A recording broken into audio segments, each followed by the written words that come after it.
कौन बनेगा विधायक और किसकी बनेगी सरकार। क्या विकास के मुद्दे पर चुनाव जीता जा सकता है? बाबा हंसराम गुर्जर ने करौली को जिला बनवाया था, विकास की बड़ी संभावना उसके बाद तैयार हुई और आज आप बड़ी बड़ी बिल्डिंग हाईवे जो देख रहे हैं जिला बनने के बाद लगभग तय हुआ। इसी प्रकार गंगापुर सिटी के विधायक रामकेश मीणा ने अभी गंगापुर सिटी को जिला बनवाया है।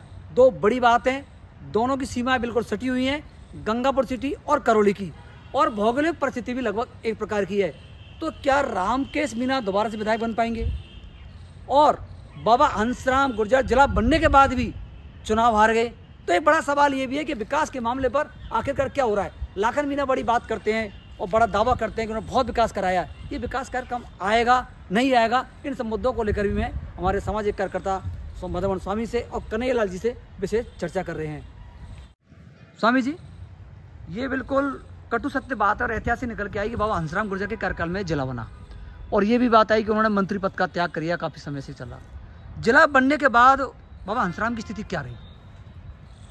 19 जुलाई 1997 को जिला बना जी, और उसके बाद विधानसभा के चुनाव 1998 में हुए। हाँ। 1998 में कांग्रेस विरोधी लहर, भाजपा विरोधी लहर, माफ कीजिए, भाजपा विरोधी लहर राजस्थान में चल रही थी और मात्र 33 सीटें भारतीय जनता पार्टी को 200 में से मिली थी। भैरव सिंह जी शेखावत को एक क्षेत्र से चुनाव हारना पड़ा, गंगानगर से राधे श्याम जी ने उनको चुनाव हराया, दूसरे क्षेत्र से वो जीते। तो उसी तरह की स्थिति आज चल रही है जो आप मुझसे गंगापुर सिटी के संदर्भ में पूछना चाह रहे हो। तो मुझे नहीं लगता कि रामकेश जी रिपीट हो पाएंगे, क्योंकि प्रदेश में हवा कांग्रेस के खिलाफ चल रही है, जैसे उस समय हवा भारतीय जनता पार्टी के खिलाफ चल रही थी। और मैं ये भी, मेरा विश्वास है कि जैसे एक सीट से वो हारे थे, मुझे नहीं लगता, यद्यपि वो मेरे मित्र हैं, मैं उनका बहुत सम्मान भी करता हूँ, लेकिन मुझे नहीं लगता कि अशोक जी गहलोत विधानसभा में भी पहुँच पाएंगे। इतनी बड़ी बात कह रहा हूँ मैं, इतनी बड़ी, जबकि उम्मीदवार ढूंढा जा रहा है। मैं कह रहा हूँ उम्मीदवार ढूंढने की जरूरत नहीं है। जैसे राजनारायण जी ने इंदिरा जी को हरा दिया, वो स्थिति सरदारपुरा में होने वाली है। आप विशेष तौर से कहें, आपके चैनल को ये अगर ऐसा हो गया संयोग से, तो मैं आपको बता रहा हूँ उनका स्वयं का विधानसभा में पहुँचना बहुत मुश्किल है। इस समय इतनी कांग्रेस विरोधी लहर चल रही है जैसी कि उस समय चली थी, जबकि भारतीय जनता पार्टी की मात्र 33 सीटें आई थी। कन्हैया जी बताइए। देखिए, मैं वैसे तो मान सम्मान खूब अच्छी ढंग से करता हूँ मदन स्वामी जी का, पर इन्होंने जो विचार रखे मैं उनसे 100% सहमत नहीं हूँ। जिस तरह का वातावरण ये बता रहे हैं कि कांग्रेस विरोधी लहर है, तो मेरे को लगता नहीं कि कांग्रेस विरोधी लहर है। जितने काम अशोक गहलोत जी ने किए इस बार, शायद पिछले 50 साल में इतने काम, इतना जिला बनाना, इतना एजुकेशन के मामले में, शिक्षा के मामले में, हेल्थ के मामले में, महंगाई के मामले में कितनी अच्छी योजना हर जिले को देने की कोशिश की है। तो आज चारों तरफ जिस ढंग का वातावरण है वो कांग्रेस में लगता है, मेरे को तो कांग्रेस में लगता है। इसीलिए मैं स्वामी जी के विचारों से सहमत नहीं हूँ। और अशोक गहलोत को तो राजस्थान में मुझे लगता नहीं कोई हराने वाला अभी तक तो है नहीं।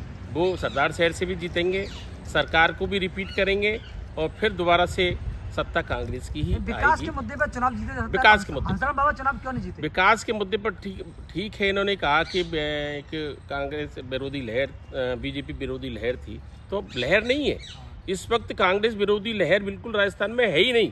बीजेपी लगा करौली से लेकर के राजस्थान को होते हुए दिल्ली तक बहुत परेशान है कि अशोक गहलोत का कांग्रेस का मुकाबला कैसे किया जाए। इसी पे मंथन चल रहा है। मध्य प्रदेश में तो चल ही नहीं रहा, और जगह चल ही नहीं रहा, लेकिन राजस्थान एक ऐसा आदमी चल रहा है मामला कि वसुंधरा जी परेशान है, शाह भी परेशान है, मोदी जी परेशान है, और जितने भी 2500 सांसद हैं यहाँ से वो सब परेशान है कि इतना विकास अशोक गहलोत ने किया, उसका मुकाबला ना मोदी कर पा रहे हैं, ना शाह कर पा रहे हैं, ना और बीजेपी के कोई नेता राजस्थान में नहीं कर पा रहे। किस आधार पर ये बात बता रहे हैं? बहुत बड़ी बात। मैं एक बात और कहना चाह रहा हूँ, मुकाबला होगा नए जिलों में और कांग्रेस की सीटों की संख्या में जी। नए जिले बने हैं 17 जी। नए जिले कहेंगे संख्या में हम बड़े, हाँ। और कांग्रेस के जीतने वाले विधायक कहेंगे संख्या में हम बड़े, और कोई आश्चर्य नहीं कि संख्या में जो है नए जिले बड़े हो जाएं। आप देख लेना। मतलब आप तो कह रहे हैं विरोधी लहर की, मुझे 17 सीट भी आने की उम्मीद नहीं है कांग्रेस की, 17 जिले बनाए। अच्छा, कारण क्या ऐसा क्यों हो रहा है? जी क्यों कारण? ऐसा है, ये जनता है ना, ये इसके यहाँ एक रजिस्टर होता है जी, आलिखित है, बिना कागज का है। कोई मुख्यमंत्री हो, कांग्रेस का हो, भाजपा का हो, कोई प्रधानमंत्री हो, इसकी कलम कभी नहीं रुकती और ये दैनिक डायरी भरती है।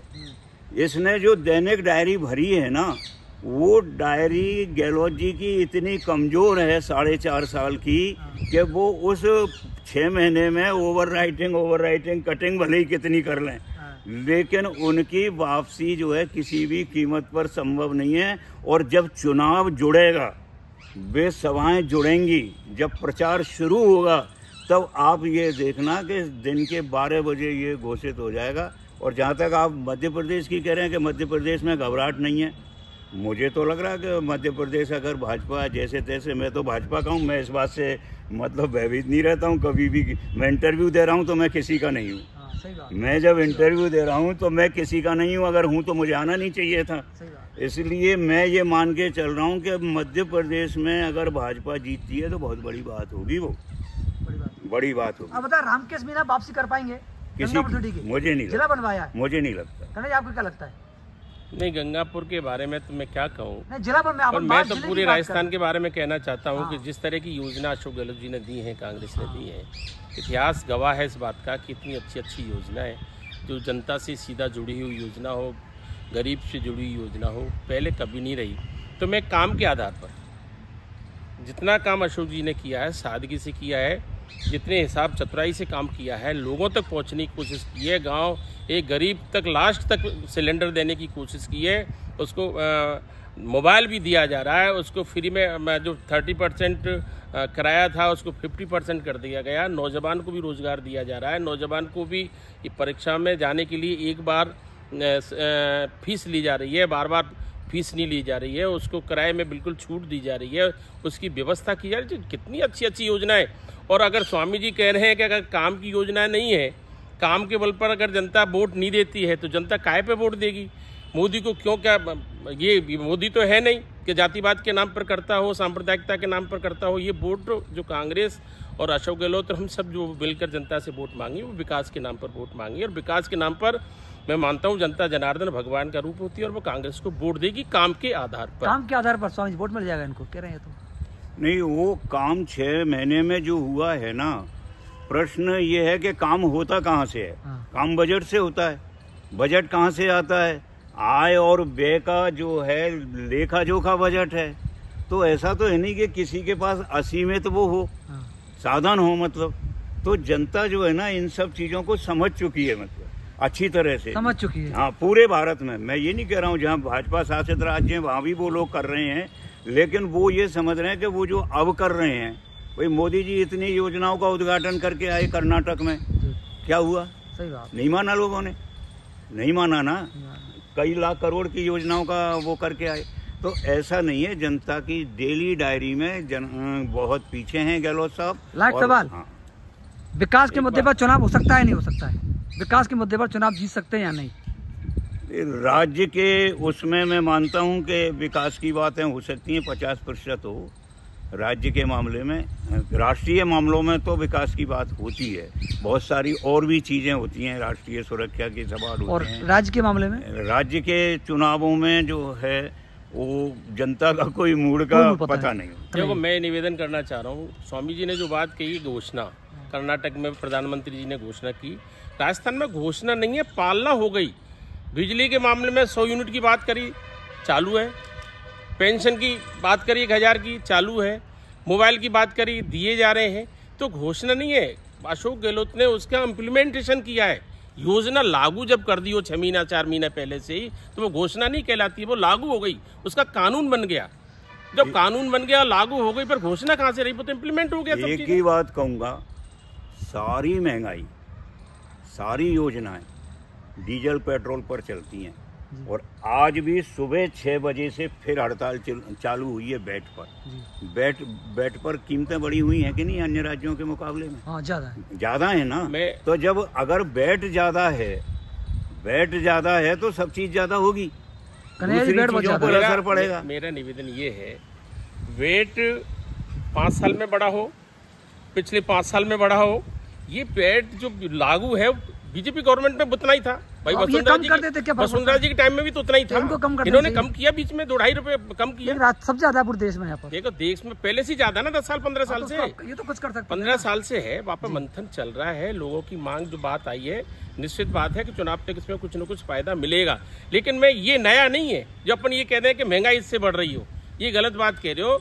अगर यहाँ की तुलना इंटरनेशनल लेवल पे की जाए, सेंट्रल लेवल पे की जाए, तो कितना घटा है और मोदी जी ने घटाया क्या?